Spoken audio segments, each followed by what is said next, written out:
Rasulullah wa ala alihi wa sahbihi ajma'in. Ashhadu an la ilaha illallah. Ashhadu an Muhammadin abduhu wa rasul sallallahu alayhi wa sallam. Alhamdulillah Rabbil Alameen. You're watching Guidus TV and we're coming to you live. That's right, we're not dead yet.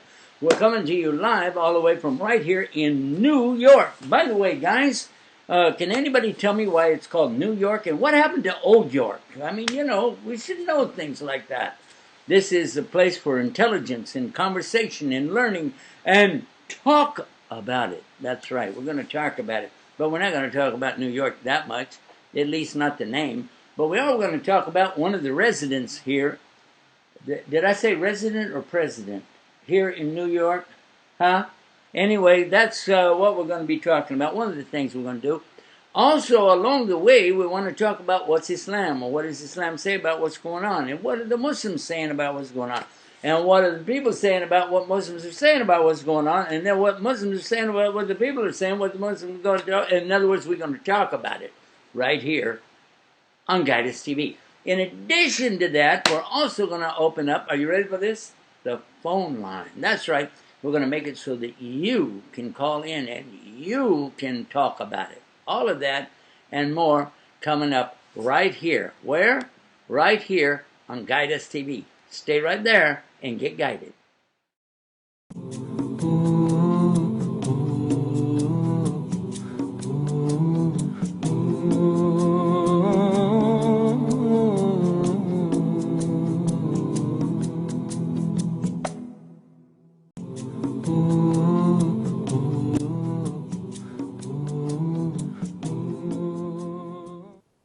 Just how strong are you? Maybe you can lift weights. Maybe you can run a mile. But if you're not able to lift those covers up in the morning for Fajr, you're not very strong. No matter how strong you are, you're still considered weak if you can't lift your blanket to get up for the Fajr prayer. Get guided.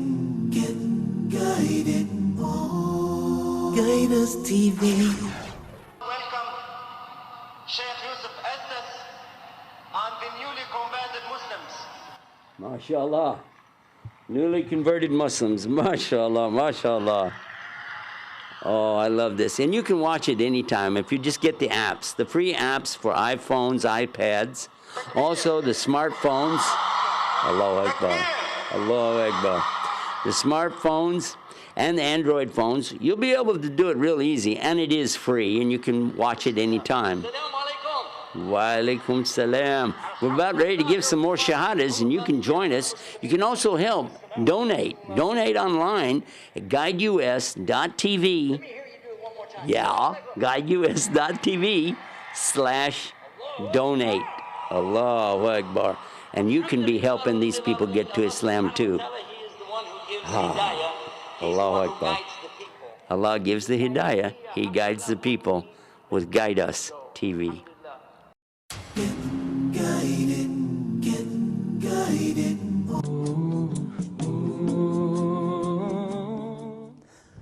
Rakatain Fajr khayrum min ad-dunya wa ma fiha.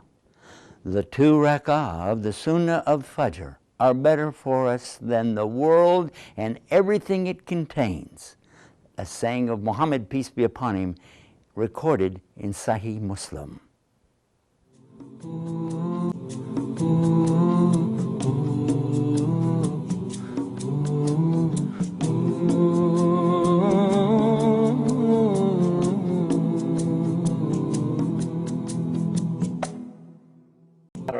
And we're back. This is a live call-in show, and we've already got a caller on the line right now.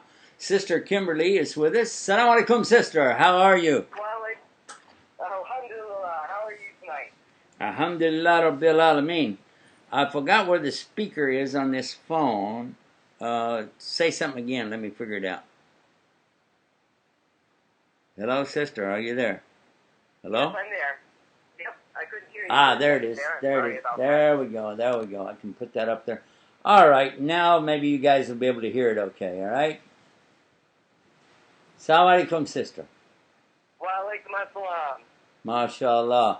So today we had some real great events. We started out early in the morning after the Fajr or morning prayer, and we had a live program that we put it on our Facebook page. Then we had another one this afternoon that we put on our Facebook page. Then after that, we went to the Queen's College, and we had a very long session over there talking about our youth, our future. We were talking about a lot of young people were there tonight. When I say youth, I'm talking about anybody under 25, and we had lots of folks under 25.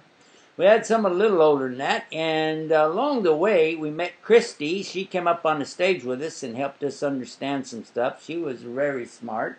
We had, in fact, all the girls were pretty brilliant there tonight. Unfortunately, some of us guys were a little bit slow on the uptake. A couple of them were really on it. But what we were trying to do is to engage the audience and get them involved in what we do. And I think that's a real important thing. Not just that we're going to sit there and talk and lecture and blah, blah, blah, because, hey, nobody can take that for very long. So we get everybody involved. We get them up on the stage and ask questions and raise your hands for this or that and whatever. You know, that's what we did. But then after that, as we were going out the door, one lady came up to me and she started talking. Next thing you know, she said she does believe there's only one God. She had some qualms about the Trinity, so we talked about that for a little bit and explained how that it really came about 300 years after Jesus had already gone to Allah. So then it became more clear to her and she accepted Islam. So that's what happened with us. What do you think about that, Sister Kim? Allahu Akbar, that is absolutely beautiful. I love it when people accept Islam and when they come to Islam. It's just, mashallah, it makes me so happy. Well, I'm like you. I feel that that's why we're here. I mean, what is this all about if it's not to try to help people get to Islam? I mean, you know, we'll be wasting our time, and I don't want to waste my time. So, all right. Now, we had some topics that we were going to be talking about. Have you got any topics that you've got of interest that you want to bring up tonight? I've got several topics that I want to bring up tonight. One that we hadn't had a chance to discuss, but I've seen it come up a lot on Facebook, is we've been asked to talk about the Rohingya people in Burma. Is that something we could talk about for a few minutes? Well, we can talk about anything you want to. Okay, the Rohingya are a group of people in Burma, and they're Muslims, and they've been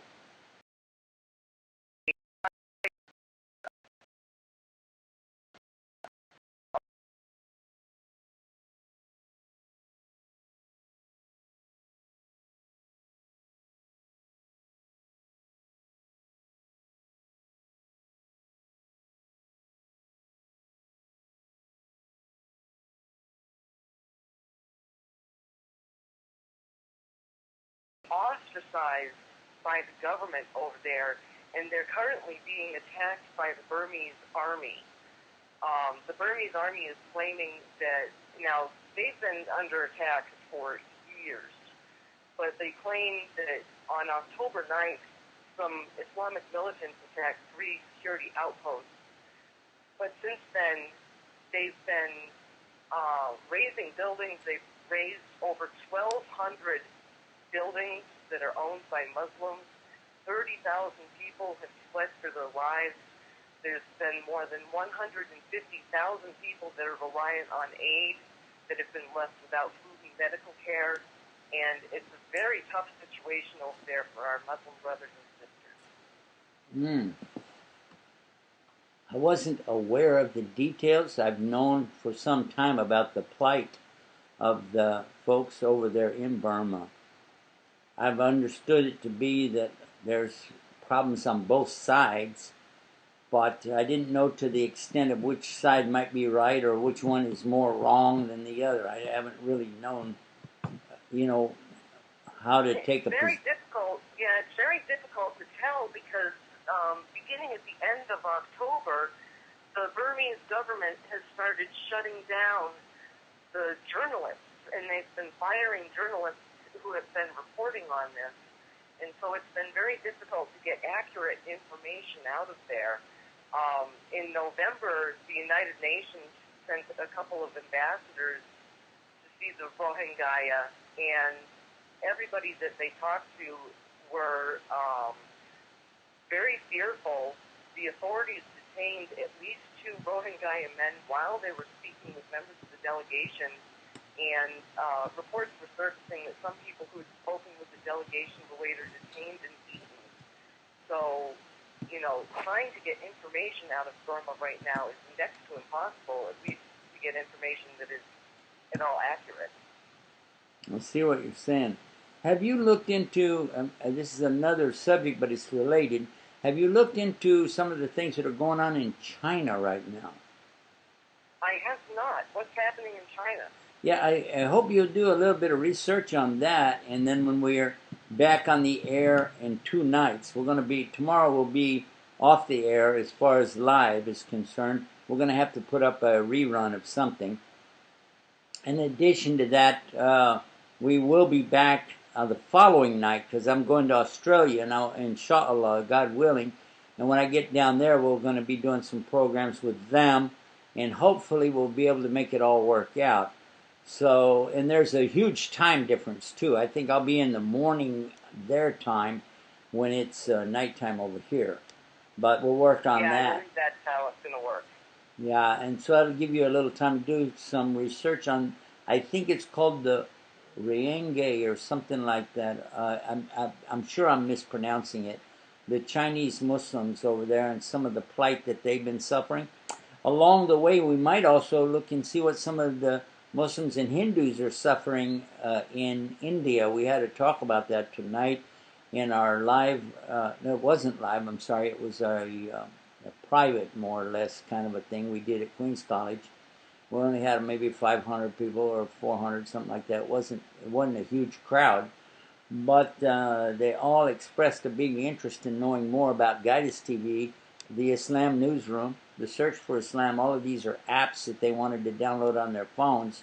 And then we even challenged some of them to accept our challenge to be more actively involved in spreading the true message of Islam and helping people become aware of the Guidance TV, the Islam Newsroom, Search for Islam, Share Islam, and so on.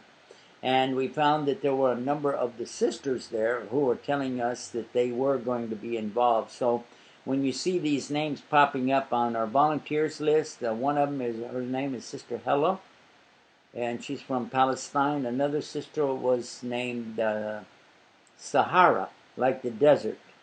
And these two have said that they're going to take on the responsibility to help raise the awareness for Muslims and non-Muslims here in the New York area. We're going to see how that works out too. So, Sister Kim, you may have some company with our talk about it too. Alhamdulillah, that's wonderful. Okay, so now I wanted to mention too, there's another issue that I wonder if we might talk about it, that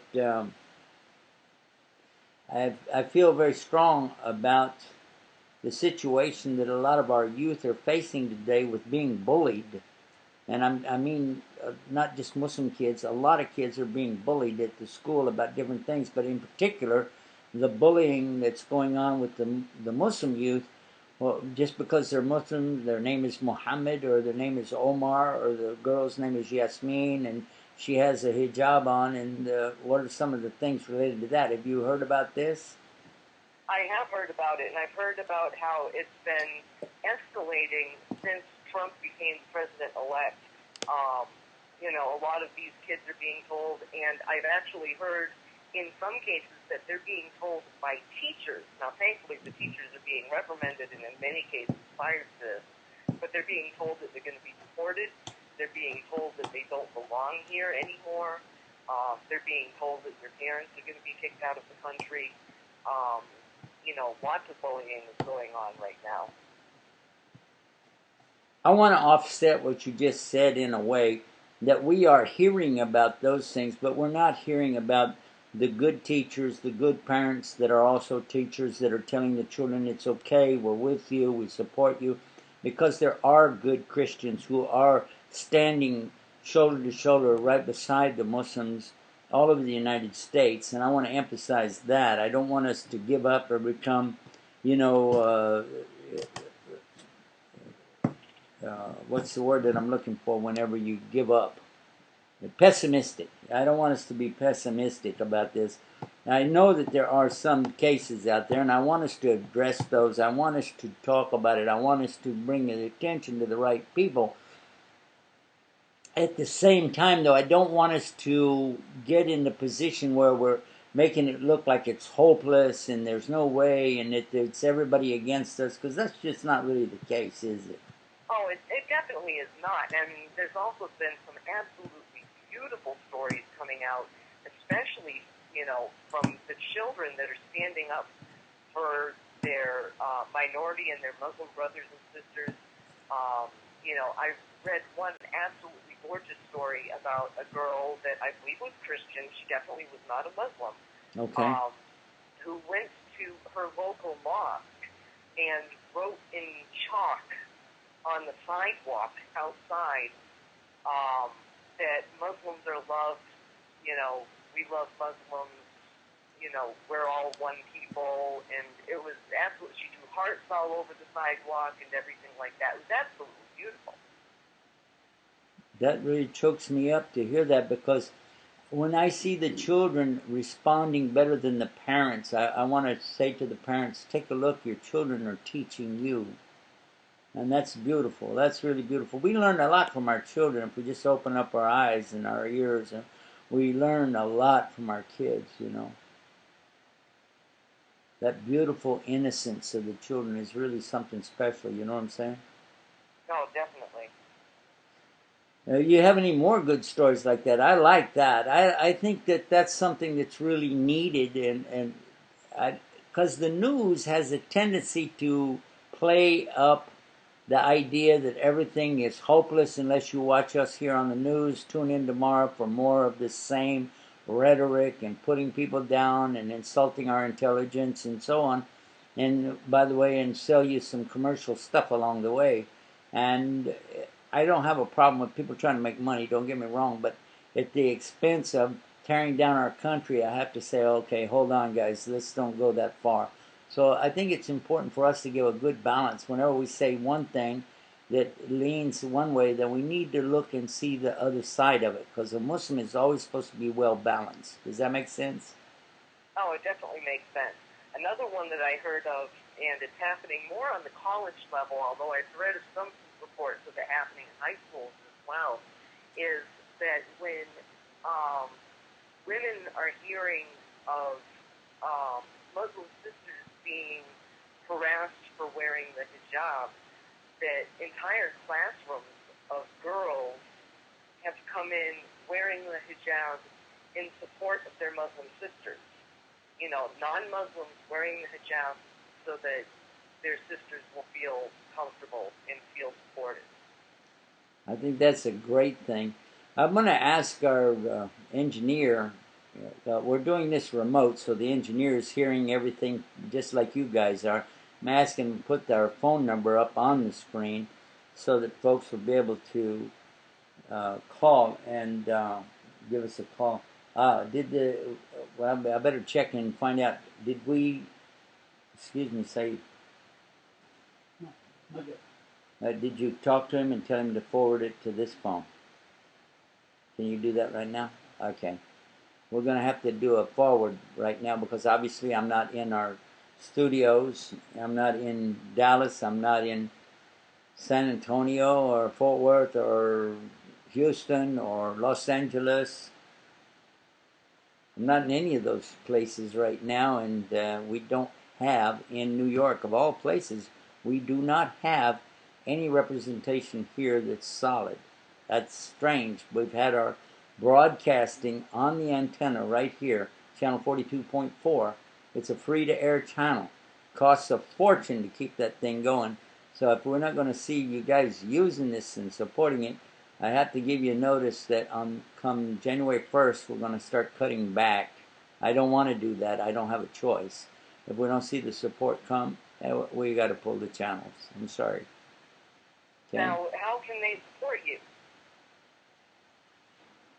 I'm sorry. What'd you say? I said, how can people support Guidance TV? Ah, hey, I'm glad you asked me that question, because the way to do that is to, and now we're going to have to ask the engineer to put that up, is our text message. You can send a text of the word Islam, ISLAM, send that word to the phone number 41444. Let me hold it up on the screen. You guys can see that. It's 41444. That's a special number, 41444. Send the word Islam. We will send you back a text on your phone. And then that text will have a link in it that you can click, and you'll be able to see what we're doing, how you can support it, what you can do. Now last night we had several of our brothers here in this area that really said they were going to do something in support. If that happens, maybe we'll be able to save this thing and keep it going. But I also had a phone call from one of our regular supporters, and I really thought they would show up today, but they didn't.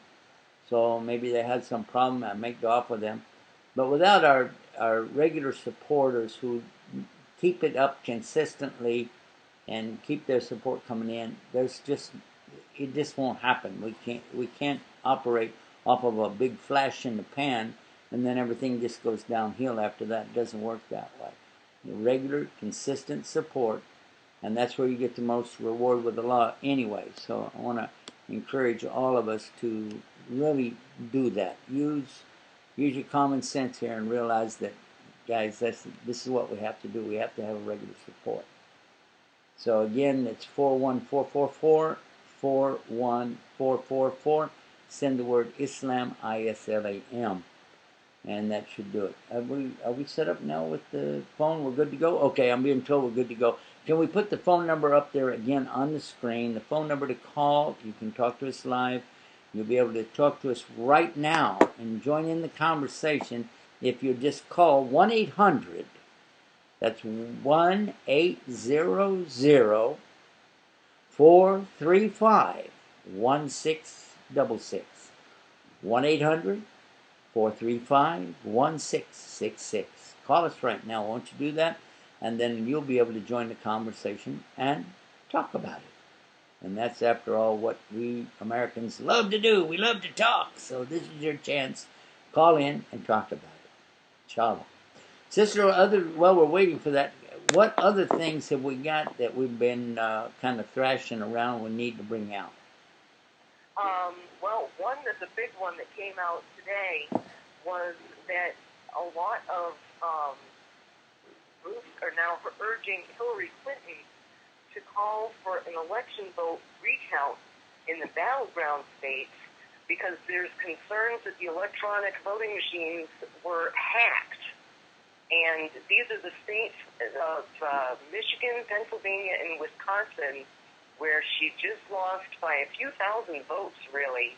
And the counts were so close that they're concerned that the electronic voting machines might have been tampered with and that recount might be necessary. Well, I think Mr. Trump is probably going to be the first person to say, you know what?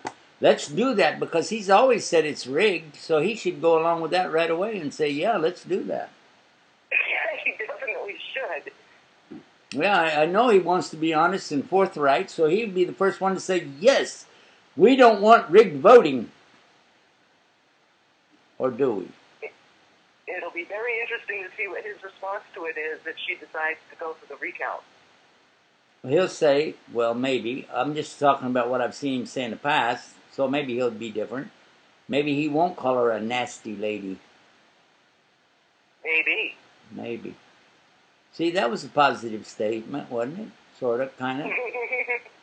Well, No? he did also say, back when he was campaigning for president, he said that he was going to press charges against her, and he's now said that he's not going to. He was going to Wow, drop charges. that's nice. Well, I guess if she got in, she was going to drop charges against him too, right? I believe so. I think that she was looking at raising that fundraising fraud or something like that. That he was raising funds fraudulently for his campaign. Well, And that's she was looking at. yeah. That was okay. That was one. The other one was the Trump University, but they also dropped Trump that. University has settled out of court. Yeah. The original charge was for $125 million, and he settled for $25 million. Oh, he had to pay money? Yes, he had to pay money. Oh. Yep, he settled out of court, and he paid $25 million to the people who had brought him to court. Wow. Oh, well, he said he's a billionaire, so that wouldn't matter, would it? No, I guess not. Yeah. And he definitely, considering the amount of money that he made from Trump University, the $25 million is just a drop in the bucket. Well, he definitely made his profit. Yeah, I don't think he has I to kind of worry about like it. hearing that because I wouldn't like to know that I have a president that's, almost in the poorhouse. I don't want to know that he's, broke. That's nice. Well, did you see the photograph of him and his family? I should have sent it to you. Photograph of him and his family, and he's saying while they take this photograph that him and his family represent the entire American people. And Okay, his we got family, sister. Go for it. All right, hold. We lost it. We had a caller. Caller, you can call us back right now. I'm sorry we missed the call. I didn't tell the people here what to do. So if the phone rings, answer it right away. And just take the call and talk to them, tell them they're going to be next online, then put the phone up here. I'm sorry, guys. That's my fault. I didn't tell everybody what to do. They're sitting there going, what do we do? Well, yeah, that's a good question. All right, sister, I'm back to you. I'm sorry to interrupt you and break your train of thought. I hope you can go back to pick us up where we left off. Go ahead. Oh, not a problem at all. While he was telling the American people that he represented everybody, his entire family was sitting on gold thrones. Who? The whole Trump family. Gold thrones? Gold. They look like thrones. Gold chairs, gold armrests, gold backs, and you can see the marble and the gold work in the room behind him and everything. And he's saying that he represents the American people. And the photograph, I really wish I had sent you that photograph. Well, I think that does represent the American people. We'd all like to be sitting on gold thrones, wouldn't we? Oh, we'd all like to be sitting on gold thrones. There you go. That's what he meant. I'm telling everybody, be positive. Look at the positive side, and let's work together for the future of it. It's no good for us to sit around and be, pessimistic and failure attitude, and want to go out here protest and start World War III with each other. That's just not. It's not going to help. Let's look for the positive things. Sometimes it might be a little humorous here or there, but regardless of what kind of chair somebody's got, maybe it's just gold paint. Who knows? I mean, it might just be something made in China. Oh, wait a minute. Oops. Couldn't be China. Oops, sorry. But anyway, yeah. I think we had some of the other issues that we had made. Did you receive any emails from us today? I received one. I was just taking a look at it right now. That we had a request from a sister. She says that she's a Girl Scout in Canada. Yeah. Where they call them Girl Guides. Girl Guides. That's right. Yep. And she assumes that the Boy Scouts are referred to as Boy Guides. But the main idea, she says, of the Girl Guides organization, originally anyway, was to be a service to others. Mm-hmm. And one thing that she's asking everybody to do is to register their locations on social media as being at Standing Rock. Now, for our listeners who are not familiar what Standing Rock is, Standing Rock is where the Native Americans and a lot of their supporters are now fighting in North Dakota against a pipeline that would cross the Missouri River, and if this pipeline ever leaked, it would poison their water for their reservation. And so they're calling these people water protectors. And in order to keep track of how many people are at Standing Rock right now, the government is using social media. And so what they're asking everybody to do is, if you have access to it on social media through your phone, to register your location as being at Standing Rock so that they cannot get a really accurate count, but that also they can see how many people are supporting the folks at Standing Rock. Because, as much as we like to talk about positive things, what's happening at Standing Rock right now is very scary. There's a woman, her name is Sophia Wilansky, who was just injured. They're saying that she was injured by law enforcement, and she might possibly lose her arm. Oh. She was this was on early Monday morning. She was standing, protesting. It was the middle of the night, and in the middle of the night, now this is in North Dakota, and they're using water cannons, they're using mace grenades, they're using tear gas against the protesters, and apparently she was hit by a mace grenade, and it almost blew her arm off. And they're saying that it's going to take at least 20 surgeries for her to regain, at most, 10 to 20% use of her arm. There was an elder there who went into cardiac arrest after being hit by a rubber bullet, as I understand it. They are shooting rubber bullets at the protesters. And there's a lot of injuries going on. Wait a minute. Is that in Canada or United States? This is in the United States. This is in North Dakota. Wait a minute. Hold on. Why... am I misunderstanding? We've been talking again and again and again about the First Amendment rights. First Amendment makes it clear that we have the right of religion, the right to free speech, the right for protesting, and the right for redress of grievances. So why would our government be out here shooting people with rubber bullets or anything else and throwing grenades at them? You called it, what kind of a grenade was it? A mace grenade. A mace grenade. Why are we doing that? What happened to First Amendment rights?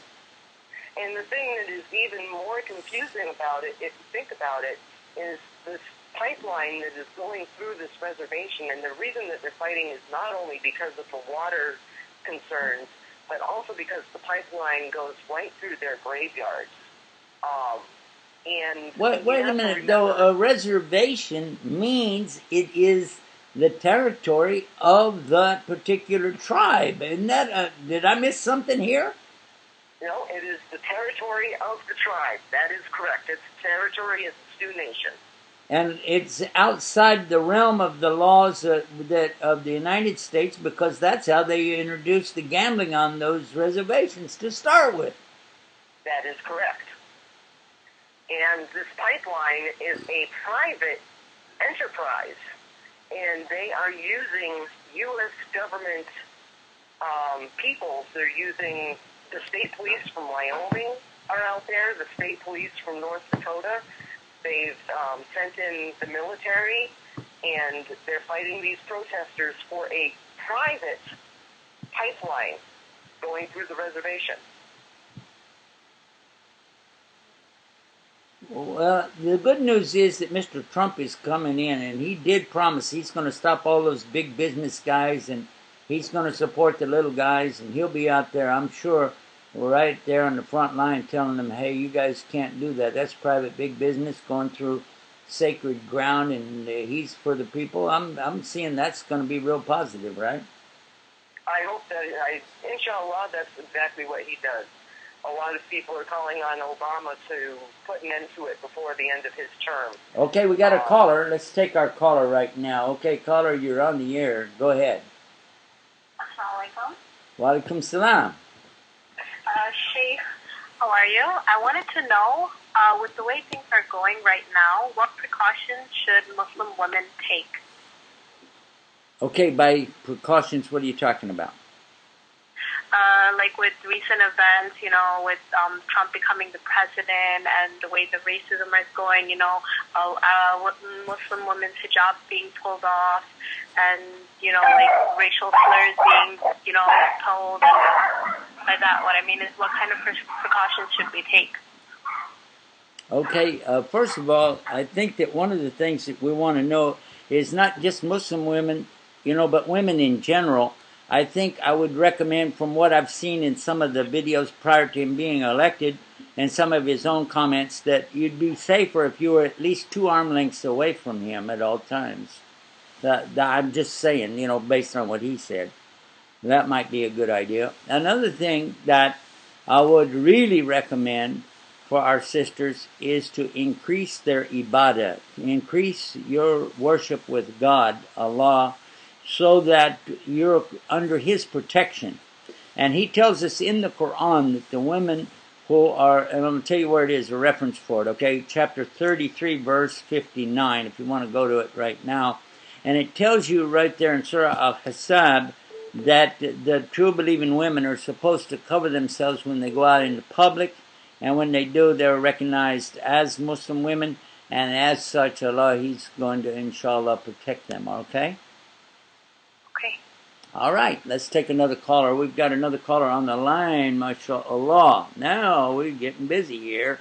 All right, yeah, there we go. I don't know how this phone works. Hello, assalamu alaikum. Wa alaikum assalam. How you doing? Alhamdulillah, where are you calling from? I am calling from Toronto, You're in Canada? in Canada. All right, what's going on in Canada today? Today, it's snowing, man. It's snowing horribly. It's snowing. Yeah. Oh, So I guess everything's turning white, huh? It is, and it's getting inconvenient, but we're gonna have to stick to 3 months of this. Well, I hope you got lots of provisions and you're ready to just dig in. Yeah, it's hibernation time. Yeah, either you dig in or dig out, right? Exactly. All right. Well, we've been talking on several issues. Have you got an issue that you think we need to talk about? Yes, I actually had a question. So a couple friends of mine and I were having a conversation earlier this week, and they said that they read some Sahih Hadith on how in the past some of the Sahabi used to eat chicken and beef that was given to them by individuals that were not yet Muslim, and they used to say Bismillah and eat it. My question was, does this give any foundation to eating chicken or eating beef that was not slaughtered quickly, but saying Bismillah and eating it? Have you read the Quran very much on this subject? I personally have not. I'm not informed on this subject. I've read a couple of articles on it. I went to Islam2a.com, and it says that it's not permissible. But I want to give my friends some foundation on behind why it's not. And even though maybe there have been Sahih Hadith on it, why in this Good question. I'm going to come back to that in a few minutes. I'm going to take another caller, though. But stay tuned, and we'll give you the answer on that. Let's take another caller. Salam alaikum, caller. You're live. You're on the air on Guidance TV. Go ahead. Go ahead. You're live. You're on the air. Hello. Hello. Salam alaikum. Wa alaikum salam. How are you? Alaikum salam rahmatullah. Alhamdulillah. Where are you calling from? I'm calling from New York. New York. Well, we're in, where are we, Queens? In Bronx. No, we're on Astoria. Yeah, we're not off of Steinway. Right now we're on the other one. Yeah.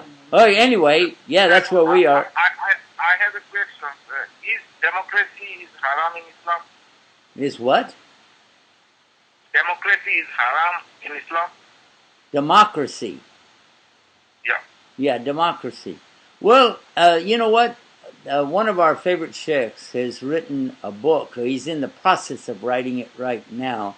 And I actually took one of the chapters from his book and did a program on it some years ago.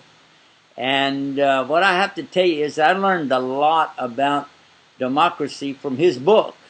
And you might be surprised to know that there are some things that Islam is in line with on the Republican form of government, and also some things in line with the democratic form of government. But do you think, let me ask you this question, you're here in America, so do you know that what's the kind of government we have here in America? Republican. Huh? I didn't understand. Okay. Do you know what's the type of government we have in America? What's it called? Democratic? Okay. You think it's a democracy, is that what you're saying? Yeah. Is it? Yeah. Okay. Do you know the Pledge of Allegiance to the flag? No. No? Maybe it goes something like this, okay? I think it goes like this. I pledge allegiance to the flag of the United States of America and to the republic for which it stands, one nation, under God, indivisible, with liberty and justice for all. So the kind of government we have, according to the Pledge of Allegiance, is a republican form of government, okay? Mm-hmm. It's not a democracy. Bottom line, it is not now, nor was it ever set up as a democracy.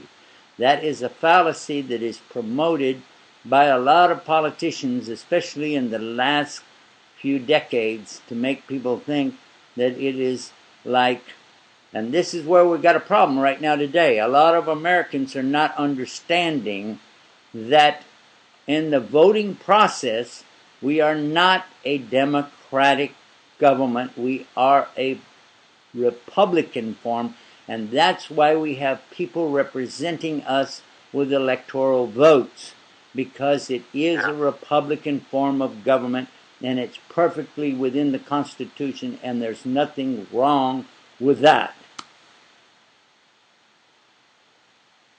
So,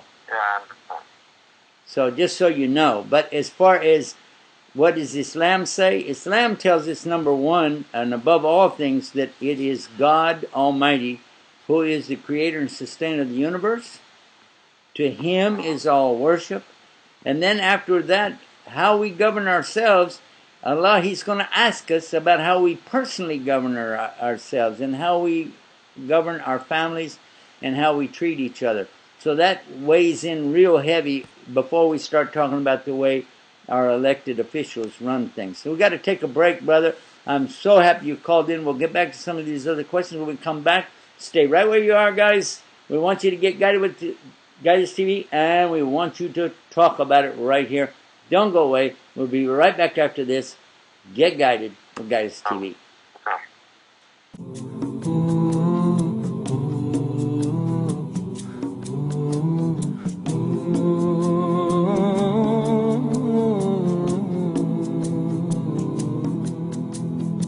Do we need Guidance TV? Alhamdulillah, wassalatu wassalamu ala rasulillah. Do we need Guidance TV? That's like saying, do we need to give da'wah? That's like saying, should we talk about Islam to non-Muslims? Of course we need Guidance TV. We need to tell the people about our religion, and we tell them the way and the means that they are most familiar with. So we need to utilize every single thing that we can through the internet, through our television stations, through satellite television, to spread this message of Islam. Bottom line, yes, we need Guidance TV. It is very critical that we present our views, regardless of what they may be, here to the public in America. Guidus TV is broadcasting all across the United States and Canada on our satellite, on antennas free to air in Columbus, Ohio, New York, New Jersey, Los Angeles, California, Dallas and Fort Worth, Texas, and Houston, Texas, as well as using the apps for the phone and the internet. All of that is made possible by viewers like you. To join and support along with us for this effort, especially in this critical time, just pick up your phone right now and send the word Islam, I-S-L-A-M, to the special phone number that we have, 41444. 41444. Send the word Islam. When you get the link back into your phone, click it and support. Sign up. Even if you just want to do $10 a month, $25 a month, $50 a month, whatever you want to do, but sign up and be a regular supporter and help us all get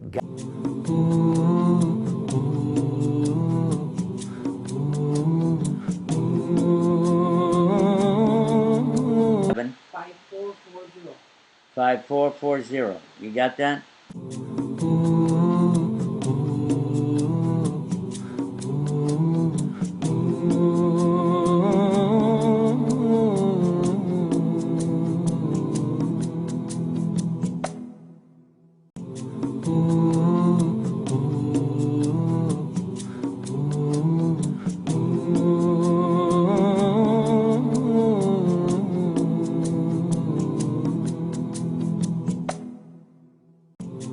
We are back with you, and we've been talking about it, and we want you to join us to talk about it.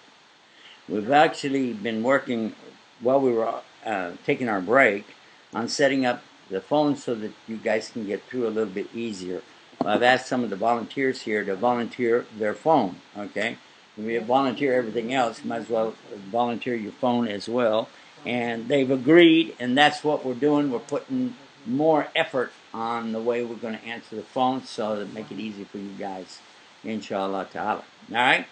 So that's one of the things that we're doing. Another thing is, on some of the subjects we've been talking about, they're a little off topic, but it doesn't matter because that's why you call in, you want to know the answer to something.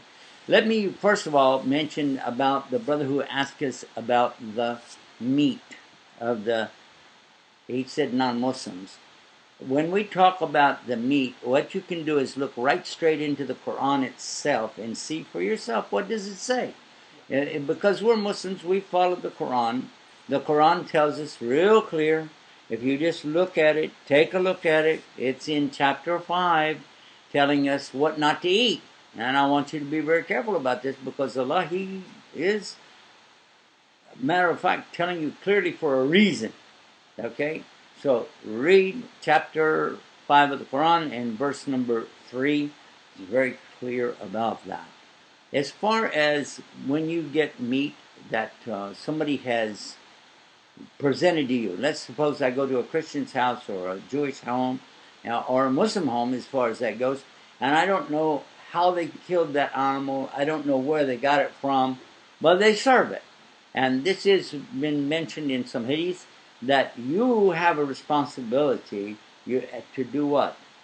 No, not to ask them where they got the meat from, because that's an insult, and you're assuming that they don't know about the right kind of food. So what it says is that we have to say Bismillah before we eat it.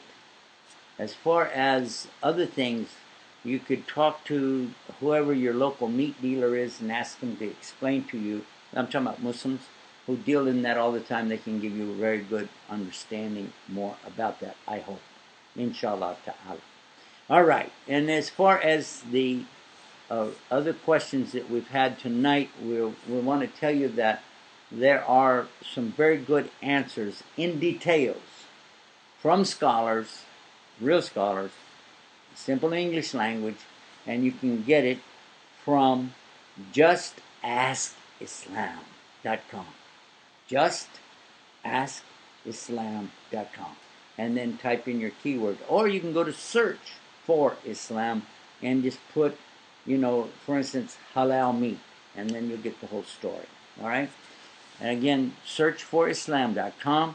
You can download, that's an app. You can download it on your phone. The young people tonight at the college where we were at Queens College, they all were excited about these apps, and they were downloading them right and left and putting them on their phones so that they would be able to do this. It's called Search for Islam. You just put it like one word. Don't put any spaces. Just put Search for Islam. Don't put the .com in the app thing because you're trying to download something, and then you'll be able to do that. All right? Do we have Sister Kim on the phone again? I'm going to give her a chance. Pick up where we left off. Sister Kim, salam alaikum. Wa alaikum assalam. MashaAllah, you're still with us after all this time, mashallah. Yes. All right, you were mentioning something a little earlier, and I want to kind of pick up where we left off with that. Okay, which one were we talking about? Well, you were mentioning about, I think you were talking about the subject of the last one we spoke about. What was it? We talked about the sister that called in about wearing the hijab. I had a question that was related to that. Okay, what is that question? Well, we know that it's required to wear the hijab, but that a lot of sisters right now, you know, especially if they don't have a maram, if they don't have a group of sisters that they can travel with, they're feeling very uncomfortable about it, and a lot of people are recommending that they take the hijab off. If a sister is traveling somewhere that she feels very unsafe wearing, that she feels very unsafe wearing the hijab, would she be considered among the hypocrites if she took it off? I don't think the word hypocrite fits that subject. I think what fits that subject is disobedient. I think that's what fits the subject there, because it's not, to say hypocrisy is to read something into somebody else's feelings or their mind, because if you've got a lot of fear about something, that's another subject. But if you're just being disobedient, it's called disobedient. And if the reason is for fear, then that's a disobedience, but it's because of fear. So that's something between that person and Allah subhanahu wa ta'ala. But I would not call them a hypocrite. I really wouldn't, because that's not fair. At the same time, I'd caution them that it's only Allah who's protecting you, and He's putting you in the test, so that you might wind up making it even worse for yourself in front of Allah, Allah. Okay, that's what I would say. It's not for me to really tell a sister that she can remove hijab, or that she has to endure the difficulties that are associated with it. It's just that we want to tell you that people have suffered a lot more than having their hijab ripped off or something like that, and still maintain that they want to hang on to their Islam. And I'm not telling you need to be a martyr, but at the same time, you do have to know where to draw the line. And so there's cases where a person cannot handle something, and they're just saying it's impossible, I can't handle it, then Allah knows best what their condition is. But in the case where somebody else says, well, you don't have to wear it anymore because of XYZ, then I would be hesitant to tell you to go ahead with that, because how do they know how you feel about it? Because it is something that is a mandate. If a sister is not wearing hijab, then they better have a strong reason. And not just because, well, I don't think I can do that because I don't want to be a hypocrite. I put it on one day, take it off the next, so I just won't put it on at all. That doesn't work. That is not the right answer. This is not the right answer. So I think you really need to look hard at two ayahs in the Quran before you do that. Now, I've already mentioned 133:59, chapter 33, verse 59. It says, A'udhu billahi minash shaitanir rajeem, Ya ayyuhan nabi. It says God is Almighty Allah. He's saying, oh, my prophet, Kul azwajika, say to your wives, wa binatika, and to your daughters. And then it goes on to say, and to the believing women that whenever they go out, to draw their abaya over their body, to cover up their body when they go out. And some even question some of the imams about that. What does that mean? And Imam Ahmad ibn Hanbal drew his own cloak over his whole body, his eyes and everything, except one eye to see the way. And he was saying that with that she really needs to be covered up. And others have quoted from the Prophet ﷺ. It's in this is in the collection of Abu Dawud, and it's hadith number. I want to say it's in hadith number 4274. But I'm not sure about it anymore. But that hadith is saying that when the daughter of Abu Bakr, her name is Asma. She came into the room, and the Prophet ﷺ was sitting in Abu Bakr's house, and she came in, but she was wearing something real tight, revealing or whatever. And the Prophet ﷺ turned his face away, and he said, "Ya Asma," which means, "Oh Asma, it is not right or fitting that a girl, when she reaches the age of puberty, to show anything but this and this." And he touched his face and his hands. So that's where we understand that from. It's a good question. All right, let's. We got another caller on the line. Let's take that caller right now. Assalamu alaikum, caller. Wa alaikum assalam wa rahmatullahi wa barakatuh. Where are you calling us from? I'm calling from Brooklyn, New York. Brooklyn. Oh, well, we were just over in that area, weren't we? We're close to it. Yeah. Yeah. And then we got lost, but anyway, we got back here anyhow. Assalamu alaikum. Sheikh, I actually wanted to know whether you have a authentic belief about engagement. I want to know if it is halal or not. For what? Engagement. Engaged in what? The idea of engagement of a man and a woman before marriage. Okay, what do you mean by engagement? Because that's what you have to have before you get married. You can't just walk up and say, "Okay, I'm married." The idea of exchanging rings and, saying, "Okay, we are engaged now." So I want to know if that is halal or not. I think what you really need to do is define what you're talking about. Because some people consider that when they are quote unquote engaged, that it's okay for them to hang out together, maybe sleep overnight, and blah, blah, blah, blah, blah. And that is not engagement. That's engaging, and that's haram. Okay, so the concept of engagement, what is halal? Why don't we do this? Because we're out of time, I'm going to tell you how to find that answer. And anybody who wants to also get that answer, you go to searchforislam.com and type in the word engagement space marriage. And you'll find a lot of great answers. And thank you so much for calling us from all the way from Brooklyn, New York. Thank you, sister. Assalamu alaikum. All right. Well, we're about out of time. I wanted to check back with Sister Kim and see if we still got her on there. Are you still there, sister? Yes, I'm still here. Okay. I'm going to give you a chance to kind of wrap it up with me. And, you're going to miss me, I guess, for tomorrow night. I hope we're still broadcasting in 2 nights, because we want to be coming back with everybody again with more talk about it. I want you to get some good subjects up, bring it back, and let's talk about it. Sounds great. Jazakumullah khair. I don't know exactly how many minutes we have left, and the reason because my the